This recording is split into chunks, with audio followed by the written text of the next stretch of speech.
Hi, James McLean with FTI Capital Advisors. So the last point I'll make about the indication of interest letter is about the strategy bidders use in putting them together.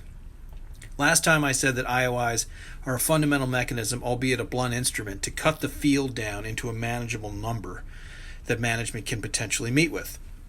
Buyers know that this is how these things are used. They know that this may be the only communication that they will have with the target they're looking to buy.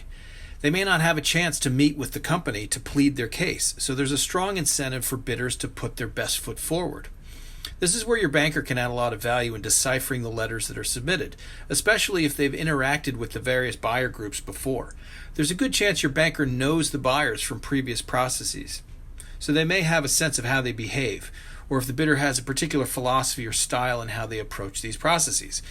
Some firms take an approach where they bid high, putting out an attractive number at the high end of their range in order to secure a meeting, with the idea that they'll refine their valuation once they meet with management and really dig into their due diligence.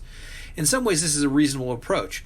After all, how firm can a preliminary bid be based on limited information? However, if the bidder later on revises their valuation downward, this is often very poorly received and can be a difficult conversation later in the process. So a high bid may get you a meeting, but it's risky if you think it will come down later. Another approach might be more conservative, and where the bidder gives you a firm number, possibly lower, with a higher degree of assurance that they'll stick to it, basically saying we're pretty much not moving up or down unless we find really big issues in our diligence process. So the bids received from different groups can be interpreted in different ways.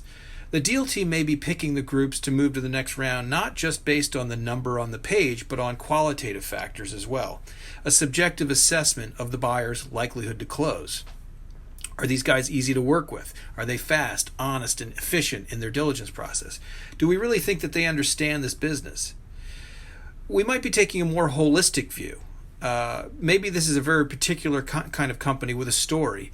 Maybe it's founder owned, and we really care about finding the right home for the business.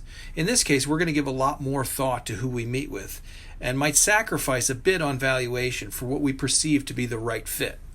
So it really matters what the deal team's collective attitude is about how your process is being run. But at the end of the day, valuation is paramount, and these intangibles will only give you leeway of a few $1,000,000 on the purchase price. No matter how good we feel about a particular buyer on the intangibles, it won't turn a C offer into an A.